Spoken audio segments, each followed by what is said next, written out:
Coba lihat di bawahnya masing-masing udah bersih apa enggak?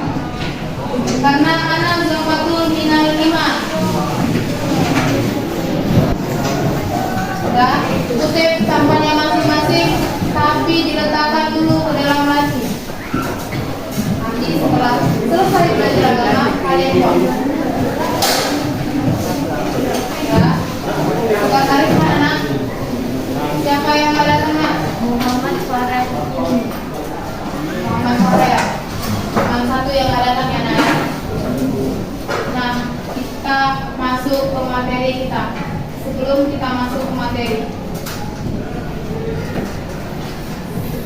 sebelumnya kita masuk hari ini materi sumber hukum Islam. Kita pelajari apa saja sumber-sumber hukum Islam itu, apa saja bentuknya, bagaimana pengertiannya, kedudukannya, kemudian apa saja seluk-beluk dalam sumber hukum Islam.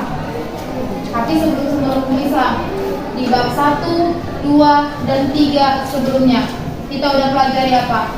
Coba ya baca bab 1, 2, dan 3. Apa yang kita pelajari?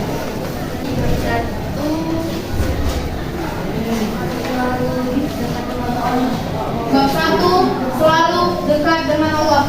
Udah dekat nah sama Allah? Belum. Kalau belum, apa yang harus dipelajari? Ini nah, sumber hukum Islam. Kenapa belum? Karena kita pelajari dulu sumber hukum Islam itu apa. Aku dekat dengan Allah. Nah, ketika sebelum sumber hukum Islam, kehidupan kita sehari-hari apa? Sholat. Yang ini sholat subuh nak? Sholat, benar? Apa niat sholat subuh?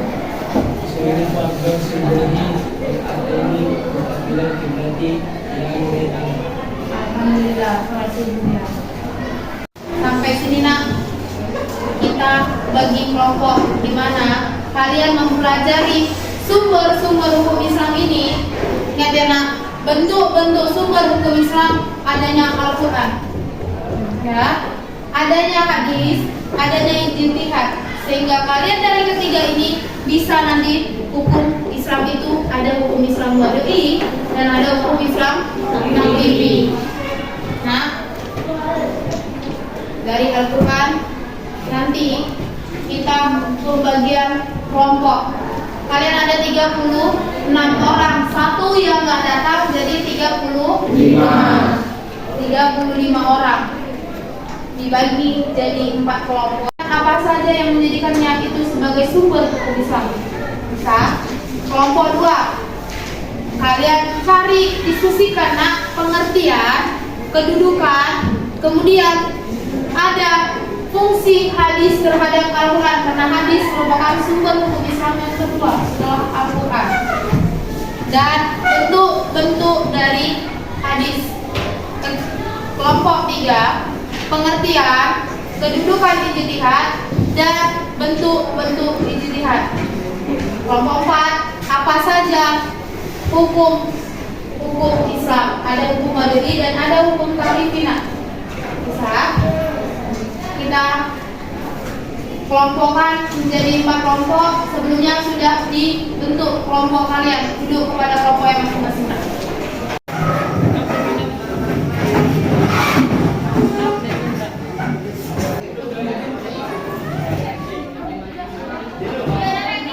Ini kelompok 1. Coba cari tentang Al-Quran, pengertian Al-Quran secara bahasa dan istilah. Yang kedua, kedudukannya bagaimana dalam Islam dan isi kandungannya. Kelompok 2, cari tentang hadis. Di situ ada pengertian hadis secara bahasa dan istilah, kedudukannya dalam Islam bagaimana. Kemudian ada fungsi hadis terhadap Al-Quran dan isi bentuk-bentuk hadis. Ya. Kemudian hati-hati di hadis. Hadis ada pembagiannya, ada matan, ada sanad, dan ada rawi. Coba dicari nak. Yang ketiga tentang ijtihad. Cari kedudukannya bagaimana, pengertiannya secara bahasa dan istilah, dan terakhir adalah bentuk-bentuk ijtihad. dilihat ada 3 nak. Ada qiyas, ada ijma, ada masalah musalah. Dan ada yang dinamakan mujtahid, orang-orang yang berijtihad secara bebas.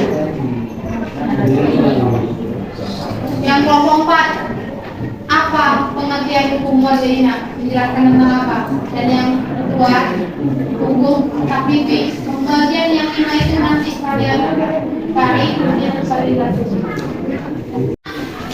Tadi kalian sudah pindah ke kelompok yang lain. Kan ada 4 kelompok tadi kan? Nah, dari kelompok 1 sudah ada yang pindah ke kelompok 2, 3, dan 4.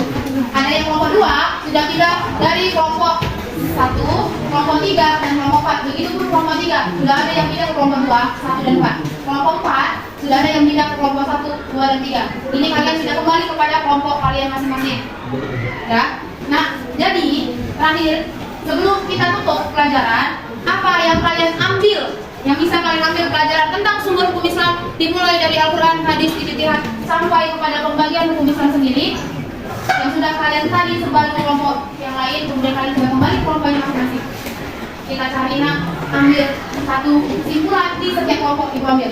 Bisa dari kelompok 4 kalian tentang materi hukum Islam. Coba Dwi, ungkapkan Dwi apa sebenarnya pengertian Al-Quran. Tadi sudah ada dari kelompok 1 yang dari kelompok 4. Apa senang pengertian Al-Quran?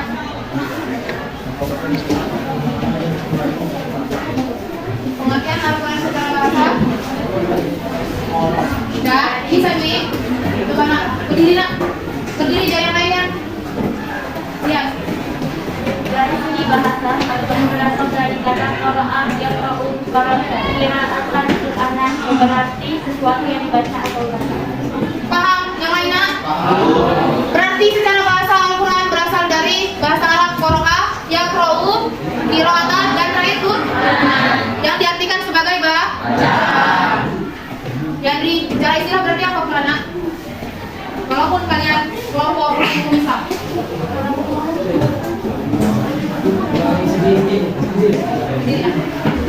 Dari segi istilah Al-Quran adalah kalamullah.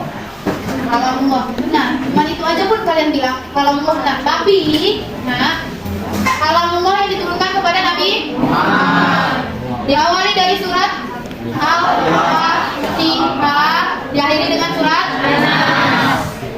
hadis. Kelompok 2 tadi hadisnya. Kita tanya ke kelompok 3. Nah ya, hadis apa nak? Jadi maksud dengan hadis adalah Hadis secara bahasa berarti perkataan atau ucapan. Dan menurut istilah, hadis adalah segala perkataan, perbuatan, dan penetapan atau takdir yang dilakukan oleh Nabi Muhammad SAW. kelompok 1 terakhir. Kelompok 1 apa? Ijtihad. Pengertiannya nak? Ijtihad berarti menggunakan segala kemampuan untuk mencurahkan tenaga atau bekerja secara optimal. Berarti mencurahkan segala tenaga dan pikiran untuk mencari hukum Islam yang belum ada dalam Al-Quran dan hadis. Bisa? Nah, ada 3 bentuknya ya nak. Nanti kita kembalikan ke dalam kehidupan kita sehari-hari. Di mana kelompok 4? Nah, jawab. Berarti dari Al-Quran, hadis, dan ijtihad apa ada pembagian hukum Islam? Ada 2. Hukum ada di apa? Berdiri kawan. Para ulama membagi hukum Islam ke dalam 2 bagian, yaitu hukum taklifi dan hukum wad'i. Hukum wad'i adalah perintah Allah Subhanahu wa Ta'ala yang merupakan sebab syarat atau penghalang bagi adanya sesuatu. Bentar ya nak. Nah, sampai sini tadi udah dibilang garuan. Hukum wad'i adalah sebab syarat atau penghalang bagi suatu ibadah. Kalian tahu rukun? Tahu rukun-rukun ibadah? Misal rukun wudu, rukun haji, rukun sholat. Nah itulah nak dalam hukum wad'i. Kemudian ada sunah-sunahnya apa saja? Syarat wajib, syarat sahnya. Nah, kalian sebagai umat Islam, syarat wajib sholat nggak? Syarat wajib sholat nggak? Wajib sholat kan? Wajib sholat, syarat wajibnya adalah 1 Islam. Balik berakal. Ada nggak di diri kita? Nah, berarti hukum taklifi dibagi apa nak? Apa hukum taklifi dan dibagi berapa? Tuntunan itu adalah tuntunan Allah Subhanahu wa taala yang berkaitan dengan perintah dan larangan. Tuntunan itu terbagi menjadi 5, yaitu wajib, yaitu aturan Allah Subhanahu wa taala.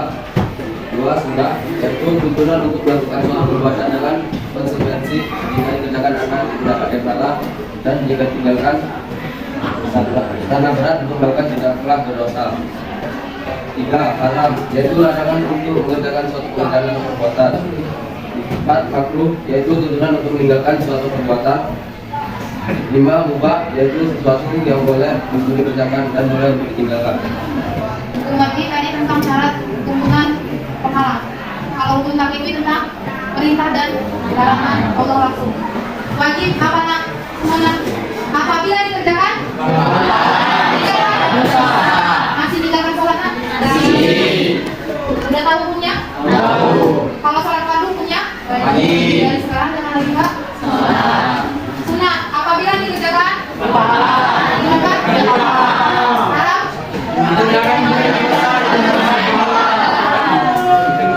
Makruh.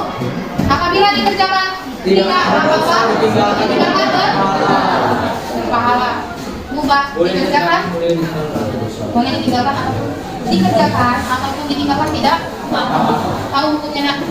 Sudah menutup aurat yang bab 3 bisa. Coba Nadia ke depan. Udah menutup aurat nak? Sudah. Isma ke depan. Nah, beda nggak? Beda nggak? Ada bedanya kan? Jadi sekarang untuk pembelajaran sumber hukum Islam di kehidupan sehari-hari, nah, rapat yang 5 hukum Islam itu berdasarkan sumber hukum Islamnya. Bisa Isma? Bisa Nadia? Bisa Bu. Terima kasih. Udah paham kan semuanya? Ada yang ingin bertanya nggak?